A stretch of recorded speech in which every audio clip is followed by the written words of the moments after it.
Você crê mesmo que o rei está voltando, que Jesus está à porta para poder chegar, para arrebatar a sua igreja? Você crê? Amém? Amém. Pois é, queridos. Ontem, aqui na feira, atrás do Colégio Tiradentes, eu fui abordado por uma senhora, que eu já conheço há bastante tempo, e ela então me disse assim: pastor, eu estava aguardando a oportunidade de conversar com o senhor para lhe fazer uma pergunta. Falei, vamos lá. Se eu souber responder, eu vou lhe responder. Ela disse, ultimamente tem muitos vídeos e falas nas redes sociais, alardeando, ela usou essa palavra, alardeando sobre a volta de Jesus. E tem até pessoas importantes do mundo que tratam sobre isso.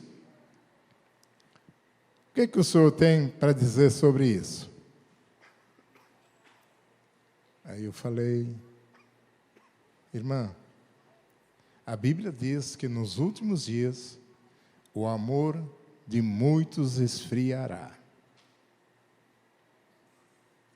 E que terão muitos sinais, fomes, pestes, terremotos, guerras, rumores de guerras. E isso está acontecendo ou não? Ela disse, está acontecendo sim. Falei, então, a volta de Jesus é iminente. Nós temos que estar preparados. Isto é uma realidade, queridos. A igreja, ela só está aqui porque Cristo está aguardando as pessoas alcançarem os perdidos, e que são muitos. O número de perdidos é maior do que aqueles que já foram achados. E é a missão da igreja, é a nossa missão, é a minha missão. Mas se cada um de nós nos compenetrarmos da nossa missão, da nossa obrigação, nós poderemos acelerar a volta de Jesus. E nesta tarde, então, eu quero conversar um pouco com vocês a respeito da igreja. A igreja. Você e eu. Você e eu, você e eu. Somos a igreja que o mundo olha. Mas não é só nossa, claro, tem outras denominações também. Mas eu estou falando você, porque nós estamos juntos aqui nesse momento. Se nós considerarmos que Jesus poderá voltar agora, a Bíblia não diz o horário. Ele virá como um ladrão à noite. O ladrão chega no momento em que ninguém espera. Surpresa. E assim será a volta de Jesus. Mas eu quero conversar com vocês sobre a questão da igreja e especificamente a igreja nas casas. A igreja nas casas. E para isso eu quero ler um texto que está em Atos 2, de 1 até 4. O livro de Atos 2, capítulo de 1 até versículos de 1 até 4. Tá bem? Então, a igreja nas casas. Atos 2, versículos de 1 a 4. Esse texto bíblico fala assim para nós.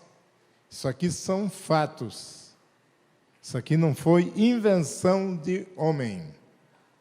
E cumprindo o seu dia de Pentecostes, estavam todos reunidos num mesmo lugar. E de repente, veio do céu um som, como de um vento muito forte, e encheu toda a casa. Encheu toda a casa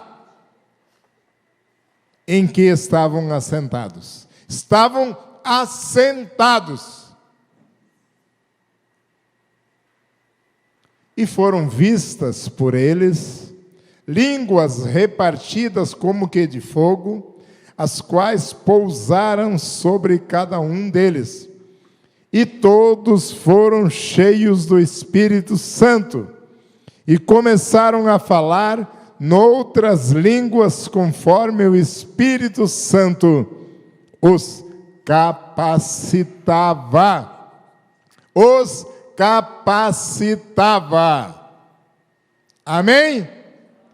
Querido Deus, essa palavra fala da inauguração da tua igreja aqui na terra, Pai.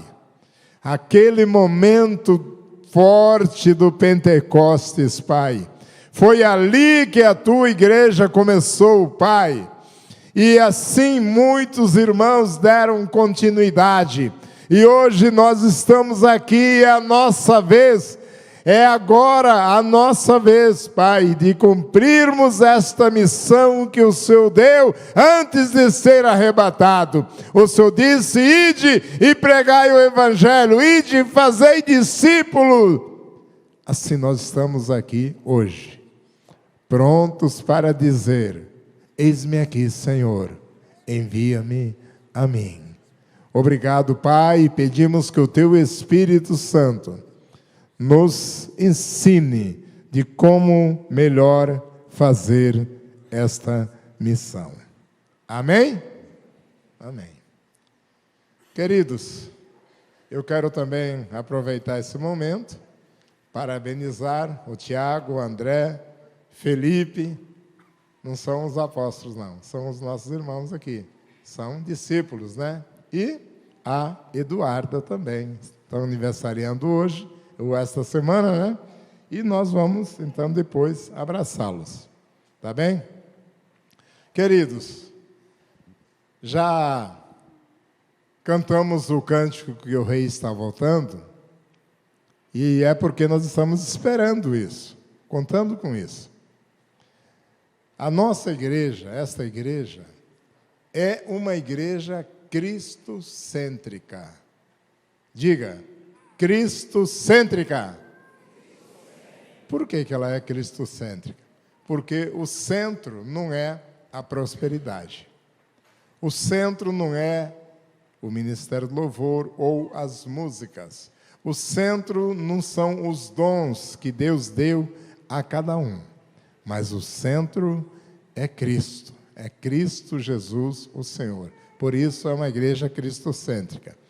E o lugar em que nós realizamos esses cultos, aos domingos, não é um lugar sagrado. Quem é sagrado é vocês. Sagrados são as pessoas que receberam Cristo como seu Salvador, sim, são sagrados. Agora, Deus escolheu morar dentro de nós, ao invés de habitar em um espaço físico. E o púlpito, queridos, é a nossa vida, a minha vida é o púlpito, tá bem? E o templo é o meu corpo, e o altar é o meu coração. Então, é a sua vida, é o seu corpo, é o seu coração. é onde ele habita. Igreja nas casas, está aí, né? E a palavra igreja, ela vem do grego, a palavra eclésia, que se refere a uma assembleia ou reunião de pessoas tiradas para fora do mundo. Pessoas escolhidas, pessoas especiais, um povo diferente, um povo santo. Então, nós não somos povo do mundo. Então, se nós tivermos o comportamento tal qual todo mundo tem, nós não somos igreja. É claro que, olhando, nós não podemos notar, mas está dentro do nosso coração, dentro do nosso pensamento e nas nossas atitudes diárias, para sabermos se somos igreja.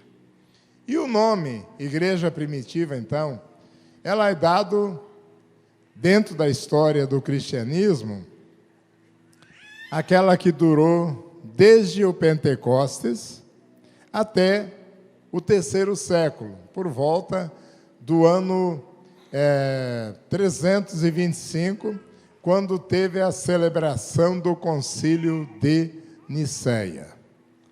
Concílio de Nicéia, o rei Constantino popularizou a igreja e a igreja diminuiu em espiritualidade. E foi quando também começaram, então, a construir os templos. Antes, a igreja se reunia, no começo do cristianismo, logo depois que Cristo ressuscitou, ela se reunia também no templo judaico. Se reunia nas sinagogas, nas praças, nas casas e em outros lugares.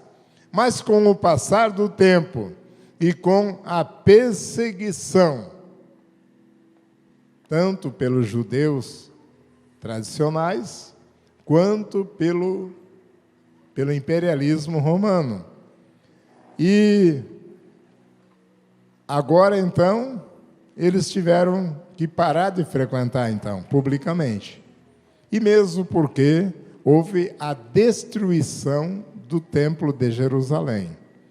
Então, os cristãos daquele tempo não podiam mais confessar abertamente o que eles eram. O culto, então, queridos, ele passou a ser feito nas casas, às escondidas, nas cavernas, nos subterrâneos, nas matas, conforme se lê através dos inúmeros relatórios dos pais da igreja que escreveram no primeiro século. Então, o centro desses templos que, a partir do ano 325, foram construídos, o centro dos templos era ocupado, então, pelos encarregados da justiça, pelos mestres, cantores, e que era chamado de coro. Talvez por isso o nome coral, né? E os homens, no geral, usavam, então, a ala direita das laterais. A ala direita, que fala de frente para cá, né? E as mulheres do lado esquerdo. E as galerias superiores eram ocupadas pelos jovens, pelas jovens virgens, nas galerias. Então, mas com o tempo foi se passando, a igreja ela foi se formalizando e diminuindo tanto os relacionamentos entre as pessoas, quanto a espiritualidade. Ela passou a ser uma igreja fria. E aqui, então, surgiram as denominações, porque Jesus ele fundou a igreja. Era chamada a Igreja do Senhor Jesus Cristo. Não tinha nenhum outro nome e nem ramificações. Estamos aí, temos outros slides. Não tinha ramificações.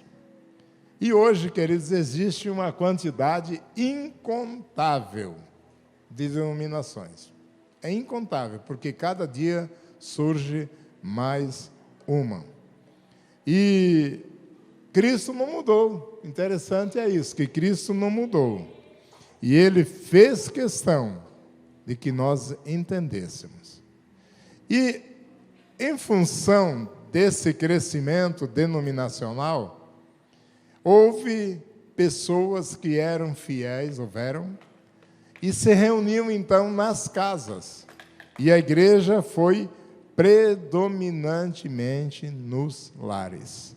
Cresceu muito em muitos lugares. Aí nós temos aqui o crescimento da igreja primitiva, que era uma igreja fiel aos ensinamentos de Cristo. A partir de 431 começaram as cisões, 451, 1054 foi o maior, e daqui de 1517 para frente, houveram então uma quantidade enorme de denominações. Mas vamos voltar ao assunto da igreja, a igreja nas casas, né?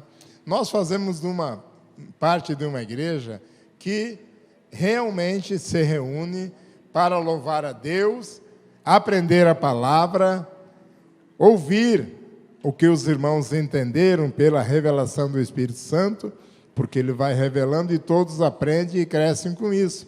E para também termos comunhão. E isso não é só uma estratégia maravilhosa, mas é também um princípio bíblico. É um princípio bíblico a igreja nas casas. É um princípio bíblico, tá? Quando você lê a Bíblia prestando bem atenção, você vai ter a certeza de que a igreja nas casas não é invenção dos homens, não é invenção de agora. Reunir nas casas para louvar a Deus é um princípio bíblico, tá bem? Com toda segurança, não é invenção dos homens. É uma prática muito comum no cotidiano de muitos cristãos. Reunir nos lares, então, para adorar a Deus, naquele tempo, no primeiro século principalmente, era uma rotina tão comum que ela foi até aproximadamente o ano 325. E era tão natural quanto tomar as refeições em casa. Era naturalmente isso acontecia. E como não havia templos, não havia também a cultura do templo, tá? Então eles se reuniam nos lares. Não haviam livros ainda também, não tinha ninguém para imitar, a não ser Jesus e os seus discípulos. Por isso é que houve essa prosperidade, porque houve pessoas que assumiram a responsabilidade. Eis-me aqui, Senhor, envia-me a mim. É uma coisa que todos nós temos que ter, esse compromisso. E a maioria das igrejas que são referências no mundo, elas cresceram porque elas praticam a reunião nas casas, os cultos nos lares, as células, tá? E são as igrejas que mais crescem no mundo. E até hoje, na China, os cristãos de lá não têm liberdade para realizar cultos abertos como esse nosso aqui. Seja nos templos, seja nos salões, mas por isso a igreja chinesa, ela valoriza os benefícios da igreja nas casas, tá bem? E nós, pessoalmente, cada um de nós tem visto aqui em Vilhena o benefício de nós nos reunirmos nas casas para adorar a Deus e ter comunhão. Lá no livro de Atos, ainda no 5:42, diz assim: e todos os dias no templo, que foi no começo, antes da destruição do Templo de Jerusalém, bem como de casa em casa, não deixavam de pregar, ensinar e proclamar que Jesus Cristo é o Senhor. Então, quando você lê o Novo Testamento, você repetidamente verá a expressão de casa em casa. É algo que a Bíblia nos inspira, nos recomenda, nos ensina, nos instrui a respeito da melhor alternativa que nós temos de louvar a Deus. É a igreja nas casas. E também eu acredito assim que é algo que Deus espera de nós, que façamos que a nossa casa seja aberta para que isso aconteça. A nossa casa, eu posso citar como exemplo, não porque ela é melhor, mas porque ela abre as suas portas. Essa juventude que está aqui é quase toda noite lá, né? Nós tivemos atividades na quarta, na quinta, na sexta e ontem à noite. Os últimos que foram dormir eram por volta de 1h43, porque eu vi.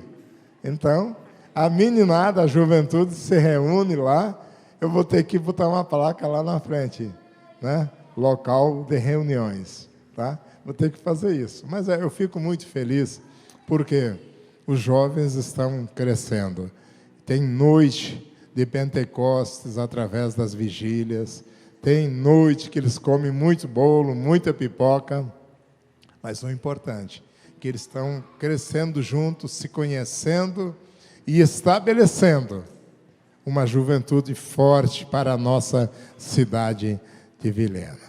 Então, a frequência com que a Bíblia fala sobre isso, ela dá um destaque que é esperado que nós, cristãos, nos reunamos nas casas. Olha um detalhe importante. Esse aqui é muito interessante, tá? No auge, no ponto mais alto da perseguição contra os cristãos daquele tempo, aonde Saulo, que era o perseguidor da igreja, onde que ele foi procurar? Lá no templo? Não. Atos 8:3. Está escrito na Bíblia. É fato, não é história inventada por ninguém, tá? Pode abrir a sua Bíblia, eu vou esperar você abrir o seu smartphone para você não ter dúvida. Atos 8:3. Diz assim: Saulo, por sua vez, ele era Saulo, ainda antes dele se converter. Por sua vez, devastava a igreja, indo... O que diz aí? Como? De casa em casa, queridos, tá? Arrastava homens e mulheres e os lançavam na prisão. Se hoje Saulo viesse procurar, ele procuraria nos templos, porque a maioria dos cristãos ficam acomodados no templo. Mas ele, naquele tempo, a igreja cresceu de casa em casa. E Saulo, né, sabia disso. Ele não foi procurar nos templos, foi procurar nas casas, porque era lá que os cristãos se reuniam, oravam. Outra passagem bíblica, quando Pedro saiu da prisão, tá? Quando o anjo do Senhor soltou ele não foi para nenhum templo aonde pudesse encontrar outros cristãos. A Bíblia diz que ele foi para a casa de Maria, era onde eles se reuniam, era onde os crentes estavam. Isso porque eles estavam orando, cantando, comendo nas casas, e era o lugar comum para eles. Aonde é que está? Atos 12:12. Diz assim: depois de refletir, foi à casa de Maria, mãe de João, que é o João Marcos, que tem por sobrenome Marcos, está aqui então, onde muitas pessoas estavam congregadas e oravam nas casas. Muitos anos mais tarde, alguns anos mais tarde, em Atos 20, 21 e 22, Paulo então diz assim: como não me esquivei de vos anunciar coisa alguma que era proveitosa de publicamente vos ensinar, e de casa em casa testificar, tanto a judeus como gregos, o arrependimento para com Deus e a fé em nosso Senhor Jesus Cristo.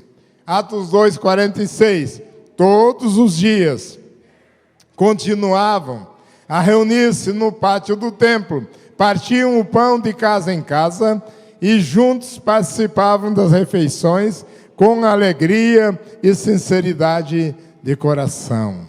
Amém? Notamos então que a igreja nas casas, ela cresceu muito.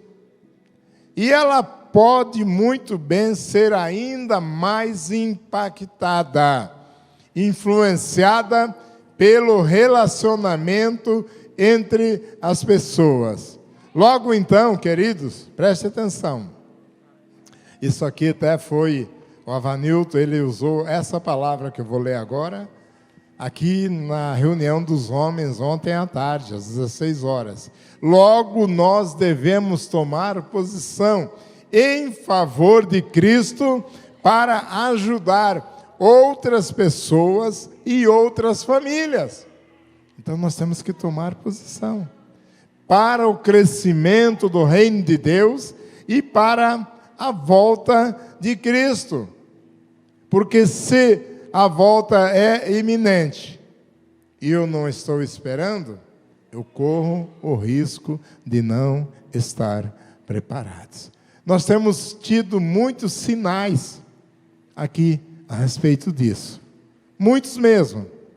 E há poucos dias, uma caravana aqui da Igreja Manancial foi para Sinop participar da conferência do MDA, lá em Sinop. E quando voltaram, a Rebeca Stedley, né, minha filha, ela veio compartilhar comigo uma visão que ela teve.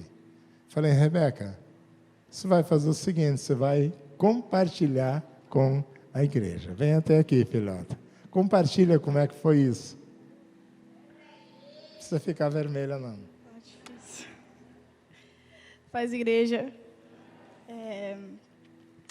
Como meu pai disse, né? 2 semanas atrás, a igreja nos abriu uma oportunidade de pré-conferência em MDA lá em Sinop. Aí foi benção, foi maravilhoso. E quando a gente estava se despedindo do pessoal, que foi muito carinhoso conosco também,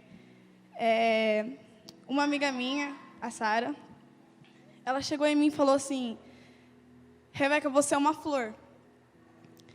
E eu fiquei tipo, como assim uma flor, né? Mas eu deixei ela continuar. Ela falou, você é uma flor que eu creio que vai florescer muito e vai dar muitos frutos. E eu falei, amém, né? E a gente voltou para Vilhena. E durante a viagem eu fiquei pensando nisso, o Espírito Santo me incomodando, tipo, uma flor. Aí, beleza. A gente chegou aqui para assistir o segundo culto. E no meio do louvor que estava sendo ministrado, uma borboleta começou a voar nessa igreja. E ela não só voou e pousou na parede, ela não fez isso. Ela ficou voando na igreja. E através dessa pequena simplicidade, Deus colocou no meu coração que, sim, eu sou uma flor. E todos vocês que estão me ouvindo são flores. E juntos, em comunhão, nós formamos um jardim diante do Senhor. E eu fui tremendamente ministrada em relação a isso. E não poderia ficar só na minha mente em relação a isso. Eu queria ver o que as Escrituras tinham a dizer em relação a ser jardim. e eu queria compartilhar com vocês.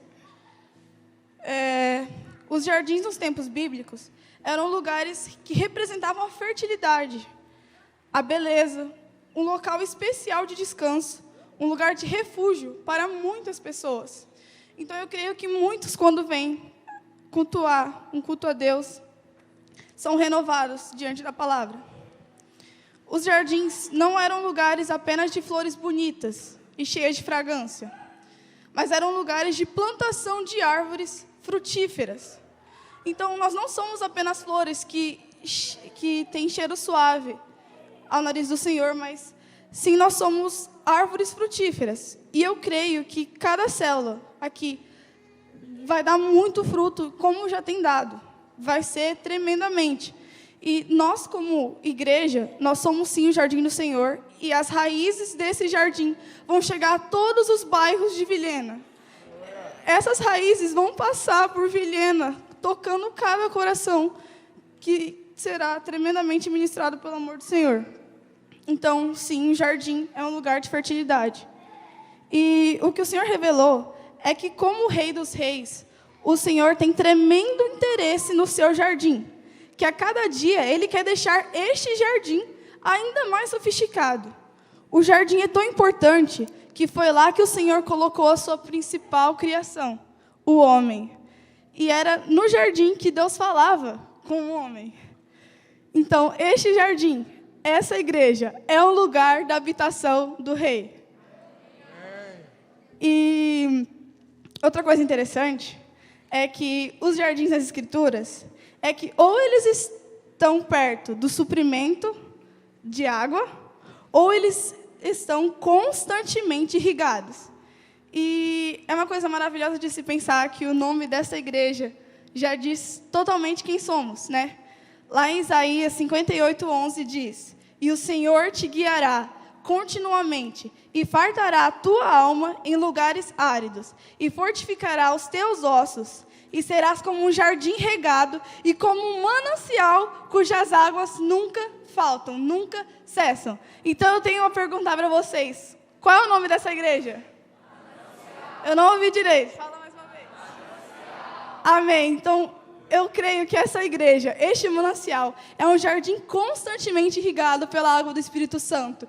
E eu quero que, se você crê nisso, você crê que essa igreja é um jardim do Senhor, eu quero que vocês louvem o nome dele, aplaudindo ele, porque ele é digno.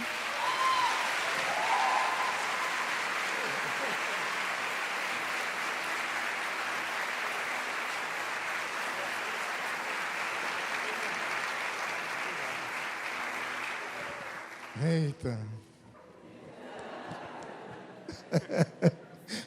É bom demais, né? Que bênção.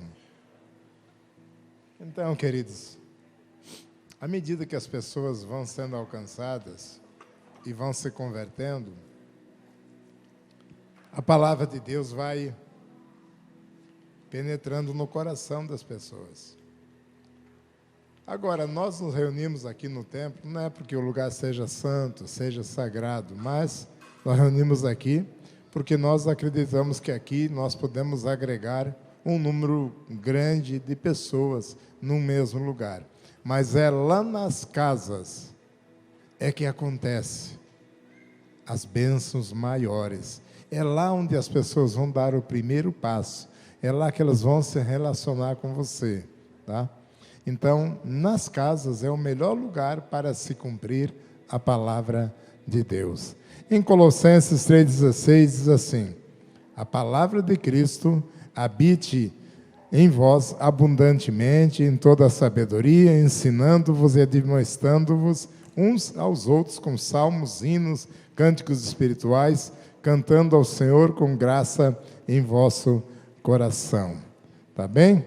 Então, essa é a palavra. E lá em Mateus 28, 19 e 20, diz assim: "Portanto, vão e façam discípulos de todas as nações, batizando-os em nome do Pai, do Filho e do Espírito Santo, e ensinando-os a obedecer a tudo o que eu tenho ordenado.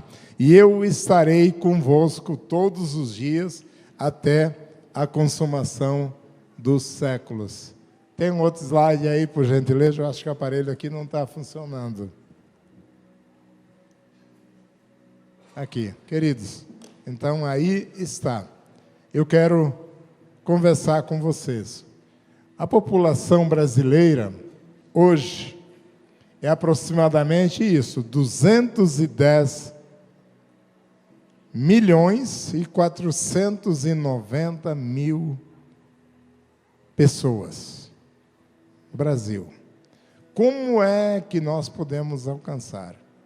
Como é que a igreja pode alcançar esse povo todo?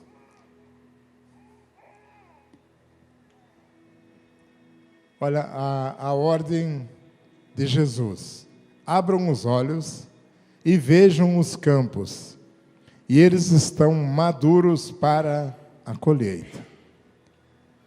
Maduros para a colheita são as pessoas que estão ávidas por ouvirem e entenderem a verdade de como é a salvação em Cristo Jesus, o Senhor. Então está aqui. Os campos estão brancos. O trigo representa o povo. Como era a colheita no tempo que eu era criança? Tem algumas pessoas que conhecem. Aí, ó. Então nós temos aqui a ceifadeira, o ancinho, ou a foicinha, como alguns falam. Então nós pegávamos o feixe de trigo, cortava e ia empilhando. Mas hoje, com o crescimento, nós precisamos de mudança. E veio então a colheitadeira. A mesma coisa, a população cresceu muito e o modo tradicional, convencional, não atende mais às demandas. Nós precisamos avançar, alcançar mais pessoas para o reino de Deus. Então a colheita é grande, mas os trabalhadores são poucos. Portanto, peçam ao Senhor da seara para que mande trabalhadores para a sua colheita. Então assim é hoje. Agora, queridos, observe isso aqui. A sociedade local, ela precisa ser alcançada. Aqui está um pouco desfocado, mas aqui está ainda a imagem da América do Sul, do Brasil, né? Então, quem é que vai alcançar a sociedade local? A igreja. Ela vai alcançar como? Através da economia. Através da economia. Dá para liberar aí, faz uma gentileza? A economia, agricultura, educação, a medicina, ciência e tecnologia, as comunicações, artes e entretenimento, governo e justiça e famílias. São as áreas em que a igreja tem que estar atuando. E como é que nós vamos trazer esse povo aqui para dentro do nosso templo? Não. Nós vamos alcançar através das células. As células fazendo esse trabalho. Levando a todos os níveis e ramificações da sociedade local a palavra de Deus. Então, queridos, a visão da igreja em células é coisa deixada por Deus para alcançar vidas. A nossa igreja aqui, essa igreja, ela foi organizada a partir de 2004. Ela se tornou igreja oficialmente. Então, nós tivemos em... Volta aí que faltou um slide, filha. Aqui, ó. No dia 3 de janeiro de 2008, está aqui, foi quando aconteceu a primeira célula. Foi lá em casa. Eu tenho a honra de dizer isso. A Carlinha estava lá também nesse dia. Aqui temos testemunhas. Tem mais a Rosane Zanco. Tem mais alguém? Então, nós tivemos pessoas que participaram desde o começo, essa célula Labaredas de Fogo. Então, naquele tempo, pode passar o próximo aí? Aqui, ó, a nossa igreja, localizada no Jardim, aquele tempo era setor 4 de Vilhena, era só nós em 2004. Em 2008, então, começamos com células. Próximo. Hoje nós somos a Igreja Manancial com 4 localizações. Aqui está Jardim Eldorado, setor 9, setor 19 e setor 13. Está lá embaixo, mas está no mapa. E hoje, queridos, por causa de você, por causa da sua participação, a igreja está assim. Cada uma bolinha dessas é uma célula. Nós estamos com 60 locais, 60 lares alcançados, graças ao trabalho de cada um de vocês. E se nós pararmos por aí, você pode dizer, mas já está bom. Será que está bom mesmo? Ou será que nós precisávamos ser mais impetuosos, como aquele vento do Espírito Santo, forte e impetuoso, que invadiu os corações e transbordou para o mundo, tá? Será que você está disposto a formar essa corrente de vitória? Quantos nós somos?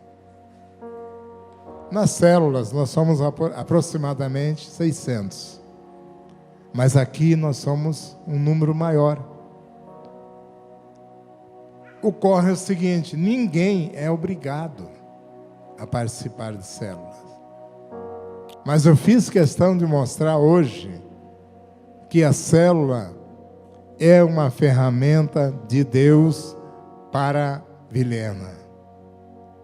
Para que nós todos, unidos, pudéssemos então ajudar o crescimento da igreja. Será que você abriria a sua casa? A nossa casa, lá em casa, desde o dia 3 de janeiro de 2008, ela nunca fechou para células. Sempre aconteceu até hoje. Até hoje. Teve épocas que tinha até 3 células acontecendo, em dias diferentes ou em ambientes diferentes. E aqui tem muitas pessoas que abriram a porta da sua casa para que acontecesse a igreja do Senhor. Porque a igreja nas casas é a igreja de Deus. Então, queridos, eu quero convidar você para ficar em pé. Quero convidar.